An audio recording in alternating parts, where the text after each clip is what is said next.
La muerte cabalga hacia el sur. Las tropas al mando del general Julio Argentino Roca avanzan. Su objetivo, expandir la frontera.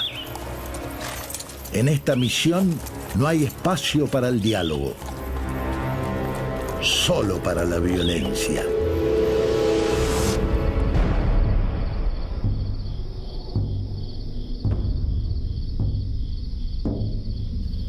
La noticia del avance del ejército argentino llega a oídos del cacique. De inmediato, convoca a sus hombres de mayor confianza. La hora de los tratados ha terminado y el único camino posible es la resistencia. No entregarse y pelear hasta morir. Con el apoyo de su gente, el cacique se prepara para el combate.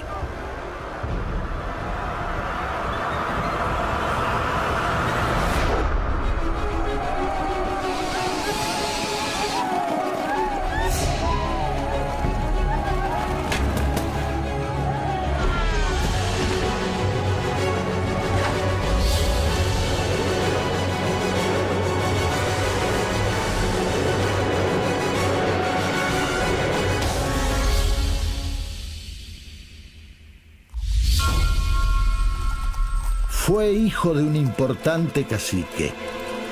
Mientras que otros líderes optaban por la lucha armada, él buscó la forma de entablar un diálogo con los criollos. Firmó pactos y acuerdos y los respetó.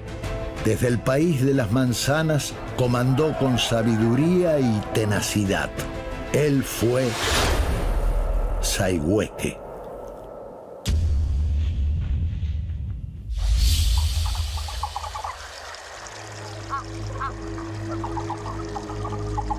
El cacique, conocido como Valentín Sayhueque, nace en la región cerca del río Limay. Su apellido proviene del linaje Hueque, que significa oveja sagrada. Es hijo del cacique Chocorí, líder del grupo conocido como los manzaneros, en razón de la abundancia de esta fruta en la región. Valentín Sayhueque. ¿Por qué Valentín? Porque es bautizado. Es bautizado durante la década de 1850, cuando sus familias y los referentes de su familia reanudan los pactos con las autoridades de Buenos Aires, y en ese marco traban relaciones con el entonces gobernador Valentín Alsina. De ahí viene su nombre cristiano de Valentín a partir del bautismo.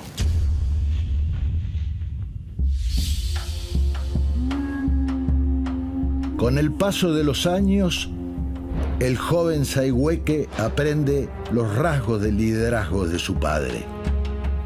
Cuando éste fallece durante el año 1850, hereda su poder.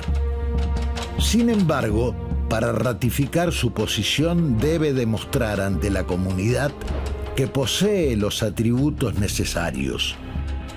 Sus primos Yanquetruz y Chingoleo lo introducen en la red de alianzas políticas. Para consolidar definitivamente su jefatura, decide cerrar un asunto familiar. El rumor de que su padre Chocorí había sido envenenado por su segunda esposa se vuelve intolerable. Para Sayhueque es el momento de hacer justicia. La noche cae sobre el toldo de la viuda de Chocorí. La mujer cena junto a un grupo de familiares. Parece una velada apacible, pero súbitamente la situación se torna caótica. Sayhueque y sus primos ingresan violentamente en la toldería. De esta forma sangrienta, Sayhueque termina de sellar su figura como cacique.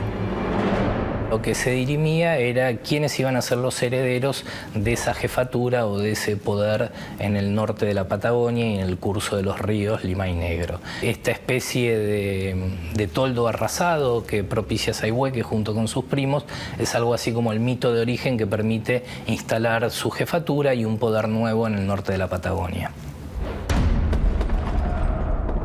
El 3 de febrero de 1852, las tropas de Justo José de Urquiza derrotan a la del gobernador de Buenos Aires, Juan Manuel de Rosas.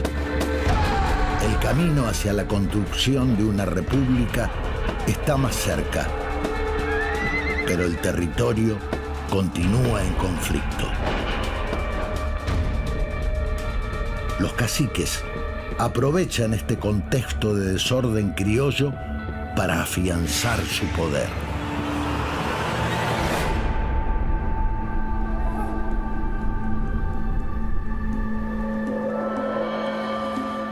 Hacia 1855, los manzaneros, aliados con el cacique Calfucurá, lanzan un fuerte malón en San Antonio de Iraola. Sin embargo, para Sayhueque se trata de un recurso que ya no funciona. Junto a sus primos, planifica una nueva estrategia: realizar pactos con los gobiernos nacionales y provinciales. Esta actitud no violenta le permite ganarse la confianza de los líderes criollos. Según se dice, fue un cacique pacífico, pro-argentino. Eso es bastante conocido y dicho por ahí. Sayhueque emerge en un contexto muy particular de lo que es una relación política muy compleja de los linajes del Nor Patagonia después de la campaña de Rosas. Ser bisnieto, tataranieto o nieto de grandes caciques no aseguraba heredar el cargo. Digamos que estas grandes jefaturas o cacicazgos no eran hereditarias o no eran hereditarias de por sí. Hacía falta ganárselo el cargo. Había que tener los atributos para poder ser jefe. Para poder ser jefe había que saber guerrear. Para poder ser jefe había que saber parlamentar. Para saber parlamentar había que saber hablar. Había que saber administrar recursos económicos. Había que ser valeroso. Había que ser generoso con quienes lo rodeaban. Digamos que a lo largo de su juventud, Valentín Sayhueque fue recorriendo todos estos pasos del cursus honorum para convertirse en un gran jefe que no estuviera solamente avalado por los pergaminos de la sangre. A través de un tratado firmado en 1859, el gobierno de Buenos Aires reconoce en Sayhueque un importante aliado. Sayhueque habría tenido la posibilidad de un arreglo político, de incorporarse al Estado-Nación como nación autónoma. Años más tarde, el presidente de la Nación, Bartolomé Mitre, le otorga a Sayhueque el cargo de mayor del ejército argentino. De esta forma, se consagra la paz entre la comunidad del cacique y el gobierno argentino. Con la muerte de sus primos Yanquetruz y Chingoleo, Sayhueque se convierte definitivamente en el gran líder del noroeste de la Patagonia. Está en la cima de su poder. Su habilidad en realidad es poder nuclear y articular una liga de linajes en torno a la zona cordillerana. Él establece en un lugar muy particular la sede de su jefatura en Caleufú, y desde Caleufú controla rutas, y desde ahí comienza a articular a estos linajes que se extienden en un momento hasta cubrir una buena parte de la región cordillerana y de lo que llama es el país de las manzanas o la gobernación de las manzanas.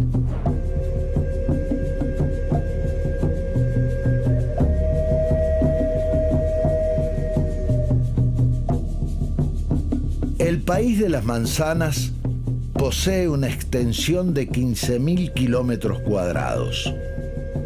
Abarca el sudoeste del Neuquén, desde el lago Nahuel Huapi hasta las actuales ciudades de San Martín y Junín de los Andes.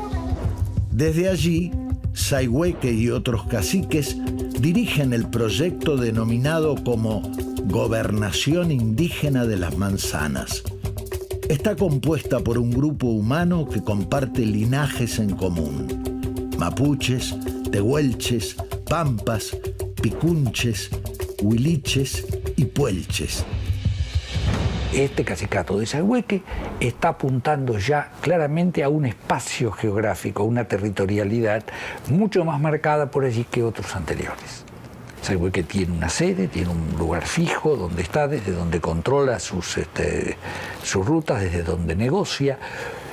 Puede articular desde allí un sistema de relaciones, de buenas relaciones, por ejemplo, con Carmen de Patagones. Y es importante porque es la entrada del Río Negro. Y por Carmen de Patagones pueden entrar regalos, bienes, productos europeos que entran hasta allí. Pero por otro lado, su ubicación en la ruta le permite el contacto con la Araucanía. Mientras el Estado Nacional crece, Sayhueque mantiene una estrategia de tratados que le permiten consolidar su poder. Asimismo, el cacique establece un sistema de relaciones donde ya no prima el parentesco, sino la cantidad de riqueza. A través de estas acciones, Sayhueque establece un nuevo tipo de liderazgo. Desarrolla esta política de colaboración con las autoridades argentinas a cambio de la provisión periódica de ganado a través del sistema de raciones, pero también lo hace desde un marco de mucha autonomía. Sayhueque privilegia su propia construcción y su propia acumulación política, y eso es lo que él va a denominar la gobernación indígena de las manzanas.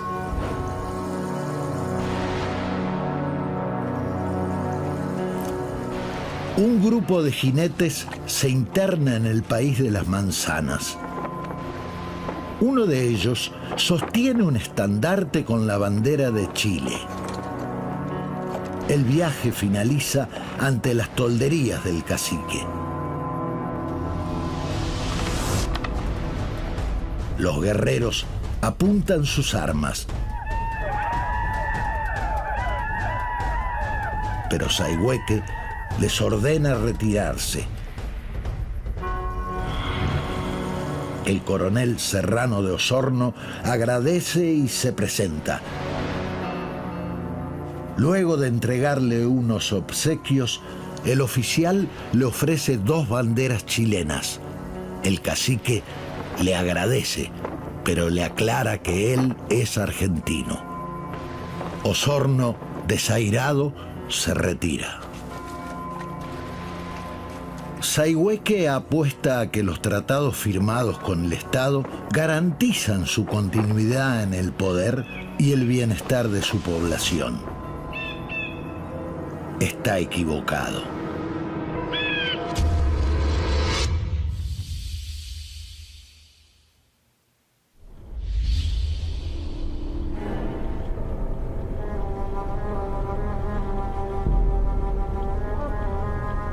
El 16 de abril de 1879 comienza la denominada Conquista del Desierto. Bajo el mando del general Julio Argentino Roca, las fuerzas se movilizan hacia el sur con la meta de apropiarse de las tierras indias. El resultado de las acciones de Roca son 400 muertos, varios caciques capturados y cerca de 4.000 prisioneros. La violencia no se detiene. Desde Buenos Aires, el ministro de Guerra Benjamín Victorica lanza las brigadas a la campaña de Nahuel Huapi de los Andes. Luego de aplastar a los rebeldes, las fuerzas fijan su nuevo objetivo, el país de las manzanas. En el proyecto de conquista que se emprende a fines de los 70, no está en juego solo la incorporación de tierra por una razón, digamos, de riqueza. Entre otras, un problema de tipo geopolítico, de definición de límites nacionales frente a Chile, que también está definiendo sus límites, porque estos estados son estados que han surgido de la disolución del imperio colonial. es cierto? Y que de repente tienen que entrar a definir, bueno, cuáles son las tierras de cada uno y cómo se da. Entonces, esa necesidad en la concepción del Estado del siglo XIX, ¿no?, de límites definidos, territoriales, fuertes, etcétera, empieza a eliminar cualquier opción. Sayhueque busca la forma de frenar el ataque. Envía cartas a Buenos Aires en donde expresa su fidelidad a los pactos celebrados y su postura de sentirse argentino. A pesar de todas las misivas, el gobierno urde una trampa para desestabilizar al líder indio. En la localidad de Choel Choel, secuestran a 3 capitanejos de Sayhueque. Se los acusa y se lo acusa a Sayhueque en particular, de haber asesinado a 3 proveedores que acompañaban las tropas que bajaban desde el Neuquén. Sayhueque y su gente se debate ante opciones desesperadas, que son la de seguir negociando, como habían hecho en los últimos 25 años, o pasar directamente a la resistencia y al enfrentamiento militar con las autoridades argentinas. Digamos, ahí se produce un quiebre importante. Esta traición desata la crisis en el país de las manzanas. Sayhueque reclama la libertad de los cautivos, pero la única respuesta que obtiene es el silencio.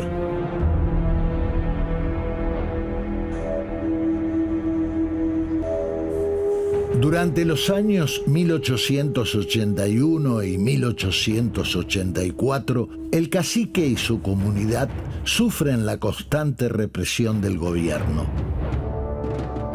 A pesar de haber tomado un juramento de no rendirse y pelear hasta morir, los caciques y capitanejos se entregan al ejército argentino.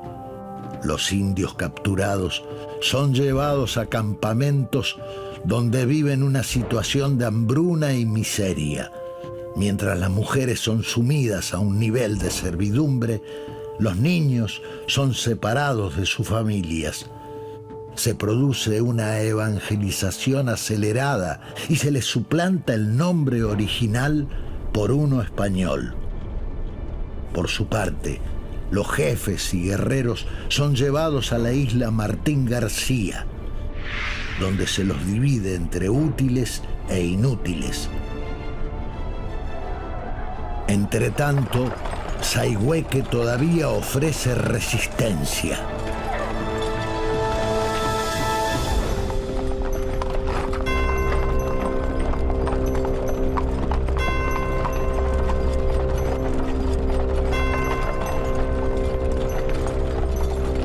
Atrás quedan los años de lucha y sacrificio. Sayhueque prefiere rendirse a que su pueblo sufra la muerte. Ante la entrada del fuerte de Junín de los Andes, exige ver al coronel Nadal, jefe del regimiento séptimo.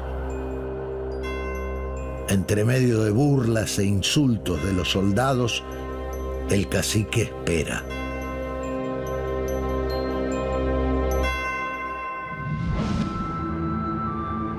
Luego de su rendición, Sayhueque fue llevado a Buenos Aires y se entrevistó con el presidente Roca.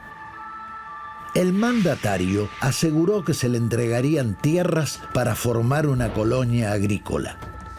La promesa se materializó parcialmente 4 años después, con la donación de la colonia San Martín en el sur del Chubut.